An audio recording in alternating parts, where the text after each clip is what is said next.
Hello hello hello.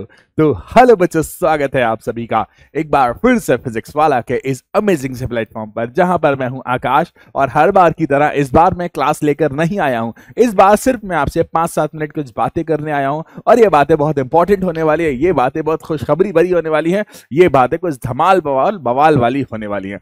अब भाई साहब, सब्जेक्ट की ढेर सारी लाइन है, सब्जेक्ट की ढेर सारी कहानियां। इन कहानियों में सबसे ज्यादा मुश्किल गणित और विज्ञान लगते हैं। अब इस गणित और विज्ञान को आसान और आरामदायक बनाने के लिए किन किन परेशानियों का सामना हमें करना पड़ता, किन किन दिक्कतों का सामना हमें करना पड़ता है, तो आज हम उसी के बारे में बात करने के लिए यहां एकत्रित हुए हैं। अब भाई साहब, आज की वीडियो का टाइटल है साइंस के सुपरस्टार कैसे बने। जैसा कि मैं हर बार कहता हूं, सुपरस्टार तो तुम सारे के सारे हो ही, लेकिन इस सब्जेक्ट में तुम टॉप कैसे कर सकते हो, इस सब्जेक्ट में तुम मचा कैसे सकते हो, इस सब्जेक्ट में तुम धमाल कैसे कर सकते हो। अब भाइयों और बहनों, जैसे ही बात आती है साइंस की, तो भाई साहब हवाएं उड़ जाती हैं, भाई साहब परखच्चे उड़ जाते हैं डर के मारे। सर साइंस है, हमको नहीं आएगा, हमको नहीं आएगा, बहुत मुश्किल है ना। कुछ ना घबराना, क्योंकि सब है आसान, क्योंकि पढ़ना पड़ेगा, पढ़ना पड़ेगा। अब देखिए बेटा, अब हम बात करते हैं एक एक करके। अब जैसे कि आपको पता है साइंस है क्या। साइंस को हम हिंदी में कहते हैं विज्ञान। विज्ञान जो कि मिलकर बना है तीन ब्रांचेस से, जिसमें पहली ब्रांच होती है फिजिक्स, जैसे हम अंग्रेजी में कहते हैं भौतिक, ठीक है। दूसरा है बेटा जीव विज्ञान, जैसे कहा जाता है बायो, ठीक है। तीसरा है बेटा क्या, केमिस्ट्री। अब भाई साहब आपको पता ही है, फिजिक्स मैं पढ़ाता हूं, ठीक है। केमिस्ट्री आपके पंकज सर पढ़ाते हैं, बायो आपको योगेश सर पढ़ाते हैं। लेकिन बातें कुछ ऐसी हैं कि सर कभी कभी मैंने देखा किसी बच्चे की केमिस्ट्री बहुत अच्छी होती है, किसी बच्चे की बायो बहुत अच्छी होती है, किसी बच्चे की फिजिक्स बहुत अच्छी होती है, लेकिन वो किसी ना किसी एक पार्ट पर आकर कमजोर हो जाता है। कहते हैं कि मैथ्स पसंद नहीं होती तो फिजिक्स पसंद नहीं आती, भाई साहब मैथ्स अच्छी नहीं लगती तो बायो पसंद है। ऐसा कुछ नहीं है। ये जो सिलेबस है ना, बहुत ज्यादा कॉन्साइज है, बहुत ज्यादा डिटेल में सोच समझ कर बनाया गया है।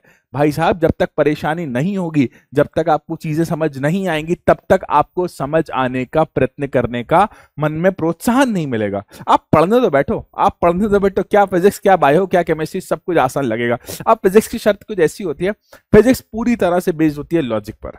अगर आपको फिजिक्स स्ट्रॉन्ग करना है ना, तो आपको लॉजिक और थिंकिंग स्किल्स को बहुत ज्यादा हायर करना पड़ेगा। आपकी जो बायो होती है ना, बायो सबसे ज्यादा डिपेंड करती है आपकी मेमोराइजिंग पावर पर। आप चीजों को कितना आसानी से, कितना डेप्थ में पढ़ सकते हो। और केमिस्ट्री, केमिस्ट्री जो है ना भाई साहब, केमिस्ट्री तो भाई क्या कमाल है। लाल मिलाओ पीला मिलाओ निकलता हरा है भाई। तो केमिस्ट्री जो होती है ना, वो पूरी तरह से डिपेंड करती है आपके लॉजिक और मेमोराइजिंग पावर दोनों पर। तो भैया सबसे पहले पुराना साइंस जो है ना, वो है फिजिक्स। तो फिजिक्स पर आपको डेप्थ में कमांड बढ़ाना बहुत जरूरी है। आपको बेटा तीनों सब्जेक्ट के बीच में कॉम्बिनेशन बनाना बहुत जरूरी है। रेगुलर, रेगुलर जैसे मान लीजिए फिजिक्स के 5 चैप्टर हैं, 2 मिनट मान लेते हैं हम, फिजिक्स के 5 चैप्टर हैं, बायो के 5 चैप्टर हैं, केमिस्ट्री के 5 चैप्टर हैं। तो क्या आप 30 दिन, मैं ज्यादा नहीं कह रहा, 30 दिन के अंदर ये तीनों सब्जेक्ट नहीं पढ़ सकते? आराम से पढ़ सकते हो। अगर आप 2 दिन में एक चैप्टर भी करते हो ना, तो आराम से पढ़ सकते हो। इसके लिए आपको चाहिए प्रॉपर प्लानिंग, इसके लिए आपको चाहिए प्रॉपर गाइडेंस, और गाइडेंस तो ईश्वर के आशीर्वाद से और आप सभी बड़े बुजुर्गों के आशीर्वाद से, पीडब्ल्यू के सभी टीचर आपको समय समय पर देते रहते हैं। अब भैया जिसने क्लास 9th में दमदार प्रैक्टिस करी है, जिसने क्लास 9th में अच्छी तरह से प्रैक्टिस की है, जिसने क्लास 9th में अपना बेस स्ट्रॉन्ग कर लिया ना, क्लास 10th उसे हलवा लगती है। ये भी कहते हैं कि क्लास 10 कुछ है क्या, तब कहते हैं कि क्लास 10 कुछ है क्या, क्लास 10 तो हलवा है, क्लास 10 तो आसान है। भैया क्लास 9th के प्यारे बच्चों, अपनी नींव को स्ट्रांग बनाने के लिए नींव हिंदी का जो बैच है ना, नींव हिंदी 2025, जो कि CBSE, UP board, MP board, सभी बोर्ड्स को कवर करता है। तो नींव हिंदी का जो बैच है ना, जिसका एक्चुअल प्राइस है 2500, लेकिन अभी शिक्षक दिवस के महान पर्व पर, शिक्षक दिवस के महापर्व पर इसकी जो प्राइस कर दी गई है, वो कर दी गई है 799। तो अगर आप अपने बेस को मजबूत बनाना चाहते हैं, तो भाई साहब नींव हिंदी से जुड़िए, मजा आ जाएगा, जिसमें भारत की सर्वश्रेष्ठ फैकल्टीज आपको सर्वश्रेष्ठ मार्गदर्शन प्रदान करेंगे। अब टाइटल पर हम वापस आते हैं। फिजिक्स के 5 चैप्टर, बायो के 5 चैप्टर, केमिस्ट्री के 5 चैप्टर, आसान है, बिल्कुल आसान है। आप करके तो देखिए। इसके लिए सिर्फ आपको एक चीज की जरूरत है, प्रॉपर मैनेजमेंट। मेरी जो ट्रिक थी ना, वो मेरी ट्रिक कुछ ऐसी थी कि मैं अपने शॉर्ट नोट्स बनाता था खुद के, टीचर से पढ़कर आता था, टीचर से न्यूमेरिकल सीख कर आता था, लेकिन अपने शॉर्ट नोट्स बनाता था। केमिस्ट्री का पूरा एक चैप्टर एक पेज में, फिजिक्स का पूरा एक चैप्टर एक पेज में, बायो का पूरा एक चैप्टर एक पेज में, अपने शॉर्ट नोट्स बनाकर और खुद उसे अपने घर की दीवारों पर सजाता था। और रात को सोने से पहले 15 मिनट तक उन दीवारों को डेप्थ में एक लाइन में मतलब पढ़ता था। रोज की मेरी आदत थी, और ये आदत आप डालो, बहुत अच्छी आदत है, बहुत अच्छी आदत है। जो चीज अच्छी है वो चीज सीखने को मिलेंगी। अच्छा, जब आप शॉर्ट नोट्स बनाते हो ना, तो आधा काम तो वही हो जाता है, हमारे शॉर्ट नोट्स बनाते में आधा काम तो वही हो जाता है। अब दूसरी दिक्कत आती है न्यूमेरिकल की, चाहे केमिस्ट्री हो चाहे फिजिक्स हो, न्यूमेरिकल में जान निकलती है बच्चों की। तो न्यूमेरिकल के दुख को दूर करने के लिए आपको सिर्फ एक चीज अच्छी तरह से करना पड़ेगी, वो है फॉर्मूला शीट।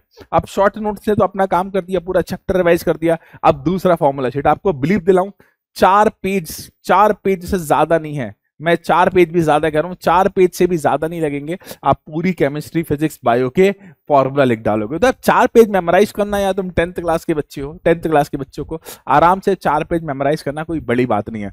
अगर आपको न्यूमेरिकल में अपनी अप्रोच स्ट्रॉन्ग करना है, अगर आपको न्यूमेरिकल में अपने कॉन्सेप्ट को स्ट्रॉन्ग करना है ना बेटा, तो सिर्फ आपको फॉर्मूला अच्छी तरह से मेमोराइज करना पड़ेंगे।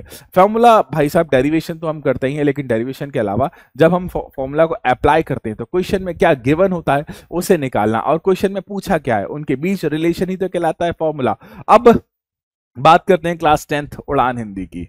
उड़ान हिंदी बहुत प्यारा, बहुत सुंदर, बहुत सुशील, बहुत संस्कारी सा बैच है, जिसके बहुत प्यारे प्यारे बच्चे, जिसमें UP board, CBSE board, MP board, Chhattisgarh board, Jharkhand board, जितने भी भारत के हिंदी मीडियम के बोर्ड्स है ना, उनके लिए स्पेसिफिकली डिजाइन किया गया। आपको एक बात बताओ, इसका जो शिक्षक दिवस का महापर्व जो क्लास 9 के बच्चों के लिए ऑफर लेकर आया, तो क्लास 10th के बच्चे हम किसी से कम हैं क्या? तो क्लास 10th के इन बच्चों के लिए जो 2500 का बैच था ना, रुको जरा सब्र करो, आपके लिए अभी कर दिया गया है 799 में। ऑफर सीमित समय के लिए है, ज्यादा देर ना लगाना, क्योंकि ज्यादा देर लगाओगे तो ऑफर मिलने में भी देर लगेगी, ऑफर मिलेगा भी नहीं। अब उसी तरह से उड़ान यूपी बोर्ड का बच्चा भाई साहब बहुत मेहनती होता है, बहुत मेहनती होता है। अब देखो यूपी बोर्ड का जो बैच है ना, उड़ान यूपी बोर्ड 2025 क्लास 10th के लिए जो है, उसका जो एक्चुअल प्राइस है ना 2500, लेकिन शिक्षक दिवस के इस महापर्व पर आपको वो मिलेगा सिर्फ 799 में। और उड़ान बिहार बोर्ड, भाई साहब बिहार की बात हो, लिट्टी चोखा ना खाया जाए, खिला दो भाई कभी लिट्टी चोखा। तो बिहार का ये सुंदर सा उड़ान हिंदी का बैच है, जिसकी एक्चुअल प्राइस है 2500, जो अभी आपको शिक्षक दिवस के ऑफर पे मिल रहा है 799। अब बात कुछ ऐसी है, नींव या उड़ान मिलकर बनाना है हमें अपनी पढ़ाई को महान। देखो बेटा, हमें कैसे भी, किसी भी हालात में, किसी भी कंडीशंस में अपने सपनों को पूरा करना है। और मैं ये मानता हूं कि आपका ये जो 9th क्लास के बच्चे हैं ना, 10th क्लास के बच्चे हैं ना, आप सभी का एक ही सपना होना चाहिए बेटा, 95%। आप देखना हर एक वीडियो में हम बच्चे को 95% के लिए मोटिवेट करते हैं, क्योंकि आप 95% की मेहनत करोगे ना, तो कम से कम 90% पर आकर रुकोगे। इसके लिए पता है आपको क्या क्या चाहिए बच्चे? प्रॉपर प्लानिंग, आपको प्रॉपर प्लानिंग चाहिए, प्रॉपर टाइम मैनेजमेंट और प्रॉपर हेल्थ मैनेजमेंट सबसे इंपॉर्टेंट है। अगर आप अपने स्वास्थ्य का ध्यान नहीं रखोगे ना, तो कुछ भी नहीं। ऐसा नहीं कि हम पढ़ने में ऐसा खो गए कि सारी दुनियादारी छोड़ गए। मैं अभी कल इंटरव्यूज देख रहा था, बच्चों के इंटरव्यूज होते हैं, तो आपने भी देखा होगा कि एक समोसे बेचने वाला बच्चा जो पूरा दिन समोसा बेचता था और रात को वो अपनी पढ़ाई करता था, और उस बच्चे ने नीट का एग्जाम क्रैक किया, जिससे कोई उम्मीद नहीं थी, जिसने कभी कल्पना नहीं की थी कि मैं समोसे बेचने वाला बंदा आज एमबीबीएस की तैयारी करूंगा। तो क्या आप नहीं कर सकते? बिल्कुल कर सकते हो, आपके अंदर भी वो टैलेंट है। परिस्थितियां कभी भी आपको, आपके विकास को, आपकी तरक्की को रोक नहीं सकती। बस आपका माइंड सेट होना चाहिए, बस आपका लक्ष्य निर्धारित होना चाहिए। जिस तरह से अर्जुन ने अपने लक्ष्य की तरफ अपनी आंख को रखा था, उसी तरह से आपको भी आपके लक्ष्य की तरफ पूरी तरह से केंद्रित होना पड़ेगा। बहुत सारे व्यसन आएंगे, बहुत सारे अपने दिमाग को भटकाने के लिए चीजें आएंगी, लेकिन आपको आत्मनियंत्रण करना बहुत जरूरी है। आत्मनियंत्रण करने के लिए आपको रेगुलर मेडिटेशन, ध्यान लगाना चाहिए। हम भारतवासी हैं, भारतवासी सबसे पहले ध्यान सिखाए आपको, ध्यान लगाइए। ध्यान से क्या होता है? कंसंट्रेशन बढ़ता है। ऐसा होता है ना कि एक पेज को आपको मेमोराइज करने में 1 घंटा लग जाता है, लेकिन अगर आप कंसंट्रेशन, अगर आप ध्यान लगाएंगे ना, तो उसमें उसी पेज को याद करने में 5 मिनट का ऐसे भी कम का समय लगेगा। आप रेगुलर कंसंट्रेशन करेंगे ना, रेगुलर मेडिटेशन करेंगे ना, रेगुलर ध्यान लगाएंगे ना, तो आपकी याददाश्त बढ़ेगी, आपकी मेमोरी बढ़ेगी। एक चीज है। दूसरी, रेगुलर हेल्थी रूटीन अपनाएंगे, रेगुलर हेल्थी डाइट लेंगे। हेल्थी डाइट भाई साहब ऑयली डाइट कम करेंगे, तेल तला फैटेड चीजें इनको कम करेंगे, क्योंकि बच्चे देखो हमारा शरीर एक प्रकार की मशीन है। इस मशीन को जैसा आप फ्यूल दोगे ना वैसा ही तो आउटपुट देगी। तीसरा, रेगुलर एक ना एक गेम जरूर खेलेंगे। भाई खा लिया, शरीर को एनर्जी दे दी, उस शरीर की एनर्जी का प्रॉपर यूज करना भी तो बहुत जरूरी है। तो रेगुलर एक ना एक गेम जरूर खेलेंगे, जिससे क्या होगा, आपकी बॉडी फिट रहेगी, आपकी बॉडी हेल्थी रहेगी। और जब आपकी बॉडी फिट रहेगी, बॉडी हेल्थी रहेगी, आपका डाइजेस्टिव सिस्टम प्रॉपर काम करेगा, आपका पाचन तंत्र प्रॉपर काम करेगा, तो आपका दिमाग ऑटोमेटिकली कॉन्सेंट्रेशन बढ़ा ही देगा। तो भाई साहब, साइंस के सुपरस्टार बनना कोई बहुत मुश्किल काम नहीं है। साइंस के सुपरस्टार बनना इतना ही आसान है जितना कि आप एक क्वेश्चन का आंसर देते। बस सवाल यह है कि practice makes a man perfect. जितनी ज्यादा प्रैक्टिस करोगे ना उतना ज्यादा मजा आएगा, उतना ज्यादा मजा आने वाला है, उतना ज्यादा मजा आने वाला है। तो बाकी की बातें हम करेंगे बैच में। ये तो सिर्फ आपको सिर्फ जागृत करने के लिए वीडियो बनाई थी कि आप जागना। जिस तरह से एक समोसा बेचने वाला बच्चा नीट क्लियर कर गया, आपको तो बहुत सारी सुविधाएं मिली हैं। आप ऑनलाइन क्लासेस अटेंड कर रहे हो। आप आज के इस कठोर युग में, आज आप दिक्कत भरे युग में कम से कम इस सुविधा में तो हो कि ऑनलाइन क्लासेस अटेंड कर पा रहे हो। आपको कोई एक्स्ट्रा काम करना नहीं पड़ रहा। मतलब ठीक है, आप रोजमर्रा के कामों के अलावा आप पढ़ाई पर ध्यान तो दे सकते हो ना यार। इसके अलावा कोई लक्ष्य नहीं होना चाहिए। मैंने अभी यहाँ पर लिखा कि आपका लक्ष्य 95%, अभी आप 10th क्लास में हो इसलिए मैं आपको 95% का लक्ष्य दे रहा हूँ। अगर आप यही नीट जेई या फिर किसी और कॉम्पिटेटिव एग्जाम की तैयारी कर रहे होते तो वहां हम उस प्रकार का लक्ष्य निर्धारित करते, क्योंकि लक्ष्य को देखकर आप कार्य करिए, आपको सफलता जरूर मिलेगी। क्योंकि कुछ भी असफल नहीं कर सकता यदि आपकी मेहनत सुदृढ़ है। कहते हैं ना कि मेहनत भी इंसान की तकदीर बदल देती है, मेहनत भी इंसान की तकदीर को बदलने का मादा रखती है। आप मेहनत करिए, हमारा आशीर्वाद, बड़ों का आशीर्वाद, माँ बाप के सपने, आपकी मेहनत का फल आपको जरूर मिलेगा। इसी के साथ आज की ये छोटी सी शॉर्ट वीडियो समाप्त होती है। मिलते हैं अपन बहुत जल्दी।